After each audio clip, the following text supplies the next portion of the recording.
ఆ ఇంటికి లావణ్యకు సంబంధమే లేదంటున్నారు. ఇంట్లోకి రానివ్వకుండా చిత్రహింసలు పెట్టిందని చెప్తున్నారు. వృద్ధులైనటువంటి తమని బూతులు తిట్టిందని, లావణ్య మాకు సంబంధమే లేదంటున్నారు తల్లిదండ్రులు. ప్రస్తుతం ఆర్టీవీకి అందుబాటులోకి వచ్చారు రాజ్ తరుణ్ తండ్రి బసవరాజ్ గారు. తన తల్లి కూడా కొంత రాజ్యలక్ష్మి అనారోగ్య బారిన పడినట్టు తెలుస్తోంది.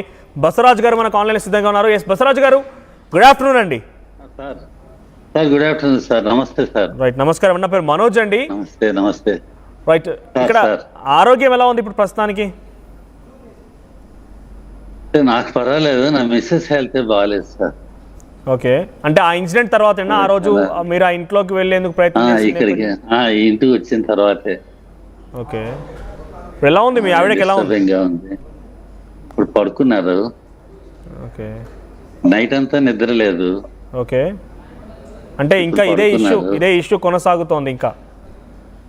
ఇంకా ఇదే ఇష్యూ కొనసాగుతుంది sir. Okay sir, for the first time మీరు అందుబాటులోకి వచ్చారు. కొన్ని క్వశ్చన్స్ ఉన్నాయి సార్, డైరెక్ట్గా మిమ్మల్ని అడగాలనుకుంటున్నాను. బిఫోర్ దాట్ ఒకసారి ఆ రోజు ఏం జరిగింది చెప్తారా? ఆ రోజు ఆ ఇన్సిడెంట్ అని మీరు రాజ్ తరుణ్ విల్లా దగ్గరికి వెళ్ళిన నేపథ్యంలో రాజ్ తరుణ్ విల్లా అనాలా, లావణ్య విల్లా అనాలా, మీరే క్లారిటీ ఇవ్వండి దాని గురించి కూడా. ఆ రోజు ఏం జరిగింది అసలు? ఇది 1000% రాజ్ తరుణ్ విల్లా. ఓకే, రాజ్ తరుణ్ కష్టపడి 3-4 సినిమాలు చేసి ఆ సినిమాలకి రావాల్సిన రెమ్యూనరేషన్ తోటి ఇల్లు తీసుకున్నాడు.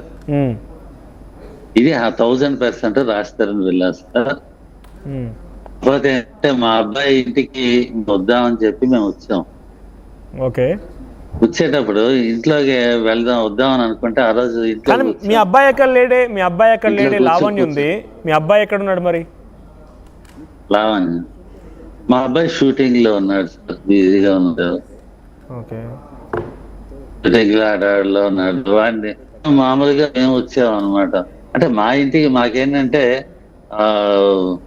బర్డెన్ ఎక్కువ అవుతుంది. ఇంట్లోంచి రాజస్థాన్ బయటకు వచ్చాక రాజస్థాన్ రెంటెడ్ హౌస్, మేము రెంటెడ్ హౌస్, ఈ ఎక్స్పెండిచర్ బర్డెన్, అతని తాలూకా సినిమాలు అవి కూడా ఇప్పుడు అంతంత మాత్రంగానే ఉంది. అతనికి ఎలాంటి ఇబ్బంది లేకుండా ఉంటే బెటర్. మనకి సొంత ఇల్లు ఉంది కదా, మన ఇంట్లో మనం ఉందాం అనుకునే ఉద్దేశంతో మేము వచ్చాం. వచ్చి ఇంట్లో ఉందాం చూద్దాం, తర్వాత ఇల్లు కూడా ఎలా ఉందో ఏంటో తెలియదు, రకరకాల మాటలు వింటున్నాం, రకరకాలుగా ఏవో ఇక్కడ కార్యక్రమాలు జరుగుతున్నాయని చెప్పి వింటున్నాం. రాజ్ తరుణ్ ఇంట్లో ఇలాంటివి జరుగుతున్నాయనంటే ఆ బ్యాడ్ నేమ్ రాజ్ తరుణ్కి, రాజ్ తరుణ్ మీద ప్రెషర్స్ వస్తున్నాయి, మాకు తెలుసు ప్రెషర్స్ వస్తున్నాయి. ఇదంతా చూసి ఏంటంటే మన ఇంటికి మనం వెళ్దాం అని చెప్పి బయలుదేరి మేము వచ్చాం సార్. వచ్చినప్పుడు రాగానే లోపల కూర్చున్నాం సోఫాలో. కూర్చున్నప్పుడు మాకు ఆ టైంలో ఏంటంటే ఇదంతా చూడగానే అసలే టెన్షన్తో ఉన్నాం. ఇవన్నీ చూడగానే ఏంటి ఈ ఇల్లు వాతావరణం ఇవన్నీ మన ఇంట్లో మనం ఉండాల్సింది, మనకేంటి పరిస్థితి, మనకి ఈ పరిస్థితి రావడం ఏంటి, ఇలా రకరకాలుగా ఆలోచించేసి అసలే హెల్త్లు బాగాలేదేమో సోఫాలు అలా కుప్పకూలిపోయాం. ఫస్ట్ 5 minutes మాకు ఆల్మోస్ట్ అన్కాన్షియస్ అనుకోవట్లేదు కానీ ఆల్మోస్ట్ ఆ టైప్ లో అయిపోయాం. తర్వాత మాకు ఎప్పుడు మళ్ళీ అలర్ట్ అయ్యామంటే లావణ్య వచ్చి ఈ సామాన్లు అన్ని కూడా బయటకు విసిరేసాం. మా ఇంట్లో మా సామాన్లు, సూట్ కేసు ఇవన్నీ బ్యాగులు అవి బయటకు విసిరేసి మమ్మల్ని కూడా బయటకు వెళ్ళిపోయాం. అంటే ఫిజికల్ గా హ్యాండిల్ చేయలేదు కానీ ఆల్మోస్ట్ అంత పరిస్థితి అయింది. అప్పుడు మేము బయటకు వచ్చాం, సామాన్లు అన్ని బయట ఉన్నాయి. ఆ సెక్యూరిటీ తోటేమో ఈ సామాన్లు తీసుకెళ్లి కమ్యూనిటీ గేట్ అవతల ఇస్త్రీమని చెప్పింది. అంటే బసవరాజ్ గారు ఆ రోజు అక్కడికి వెళ్ళింది, మీరు ఆ ఇంట్లోకి వెళ్ళాలనుకున్నారు. ఓకే, మీరు మీ సత్యమని అంటే మీ ఇద్దరు మాత్రమే వెళ్ళారా? మీ కొడుకు సంబంధించిన ప్రాపర్టీ కాబట్టి ఇంకెవరితో వెళ్ళారా? చాలా మంది మీతో పాటు ఇక్కడ వచ్చినట్టు కనబడుతుంది. చాలా మంది అంటే మాకు హెల్ప్ చేయడానికి కేర్ టేకర్స్ అని తీసుకెళ్ళాం సార్. నాకు హెల్ప్ చేయాలి, నేను వెళ్ళాను, నా మిస్సెస్ హెల్త్ బాగాలేదు, కొంచెం హెల్ప్ తీసుకోవడానికి ఇంట్లో కూడా హెల్పర్స్ ఉంటారు, కేర్ టేకర్స్, అలాగే వాళ్ళని తీసుకొచ్చాను. మీతో పాటు ఆ రోజు అక్కడికి వచ్చింది ఎవరు? లేడీస్ అండి, కేర్ టేకర్స్. ఓకే, ఎవరు వాళ్ళ పేర్లు చెప్తారా మీరు?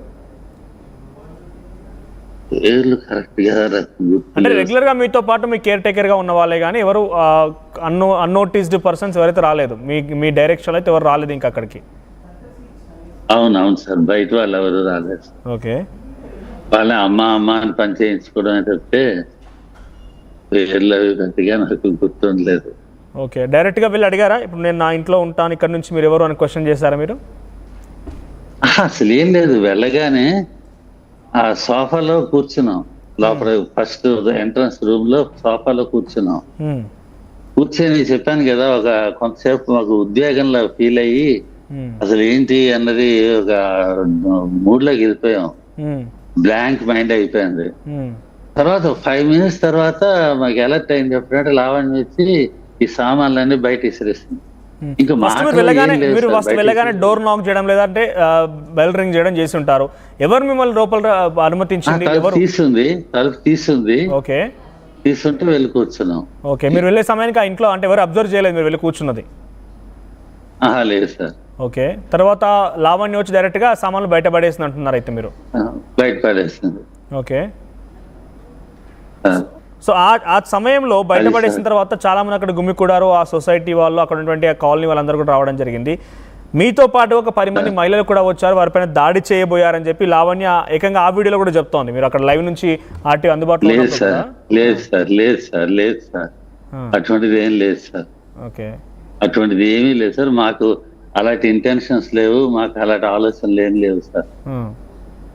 మేము వచ్చాం, మా బాధ కొద్దీ మేము వచ్చాం.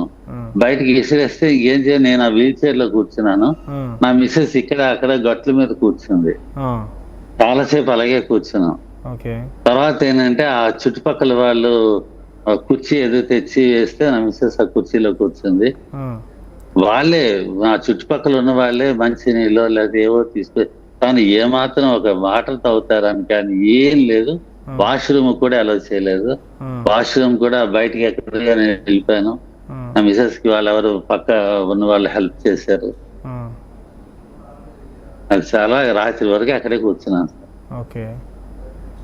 సో రాజ్ తరుణ్ ఎక్కడ కనపడడం లేదు? రాజ్ తరుణ్ ప్రజెంట్ ఎక్కడున్నారు? రాజ్ తరుణ్ గురించే అంత క్వశ్చన్ రైజ్ అవుతోంది ఇప్పుడు.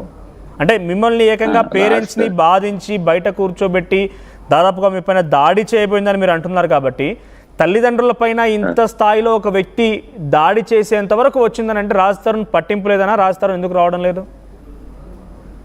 అతను షూటింగ్ లో ఉన్నాడు సార్. ఆ షెడ్యూల్స్ అవి ఉంటాయి, ఒకవేళ బ్రేక్ చేసుకుని వస్తే మొత్తం డిస్టర్బ్ అవుతుంది అని అతను బిజీలో హడావిడిలో అతను ఉన్నాడు. మేమేంటంటే అతన్ని ఇబ్బంది పెట్టకూడదని ఆలోచన మాది. ఓకే. ఇప్పుడు అతను ఇక్కడికి వచ్చినా మరింత హడావిడి రభస అన్ని అవుతాయి, ఇష్యూ సైడ్ ట్రాక్ అయిపోతుంది. ఓకే. అతను వచ్చినా సరే కరెక్ట్ కాదు. సో చివరిగా రాజ్ తరుణ్ మీరు ఎప్పుడు కలిశారు? రాజ్ తరుణ్ తో మీరు ఎప్పుడు కలిశారు? రాజ్ తరుణ్ తో కలవడం అంటే రాజ్ తరుణ్ ఒక దగ్గర ఉంటున్నాడు, మేము ఒక దగ్గర ఉంటున్నాం. అప్పుడప్పుడు వచ్చి వెళ్తూ ఉంటాం. ఓకే. లాస్ట్ మీరు కలిసింది ఎప్పుడు? లాస్ట్ వీక్స్ బ్యాక్ కలిసి ఉంటాం. 6 weeks back, 6 months back? 3 weeks back కలిసి ఉంటాం. 3 weeks బ్యాక్. సో అప్పుడు నేను వచ్చినప్పుడే అప్పటికే ఇట్లాంటి ఆరోపణలు ఉన్నాయి కాబట్టి అప్పుడే మీరు వెళ్ళిపోయి ఎస్ ఈ ప్రాపర్టీ నాదని చెప్పి రాజ్ తరుణ్ లీగల్గా అయినా ఫైట్ చేయవచ్చు, ట్రెస్ పాసింగ్ జరిగిందని వాళ్ళపైన కేసు అయినా వేయవచ్చు, లేదంటే మిమ్మల్ని తీసుకెళ్ళి డైరెక్ట్గానే ఉండిపోవచ్చు. అంటే మీరు డైరెక్ట్గా ఇప్పుడు అంటే మీరు కొంచెం హెల్త్ ఇష్యూస్ నాకు ఈ కాలు ఫ్రాక్చర్ అయింది. ఆ ఫ్రాక్చర్ హడావిడిలో ఉన్నాను. అదంతా క్లియర్ అయ్యి బ్యాండేజ్ తీసిన తర్వాత మరొక బ్యాండేజ్ వేశారు. అయిన తర్వాత ఇప్పుడు కొంచెం ఫ్రీ అయ్యాను కాబట్టి ఇప్పుడు మేము వచ్చాం అనమాట. నేను నా మిస్సెస్ వచ్చాం. చూద్దాం, మన ఇంటికి వెళ్దాం, వెళ్ళి చూద్దాం అని చెప్పి వచ్చాం అనమాట. ఉందాం, కొద్ది రోజు ఇక్కడ ఉందాం, అవసరం అనుకుంటే బాగుంది అనుకుంటే ఇక్కడ పర్మనెంట్ గా షిఫ్ట్ అయిపోవచ్చు అని అనుకొని మీరు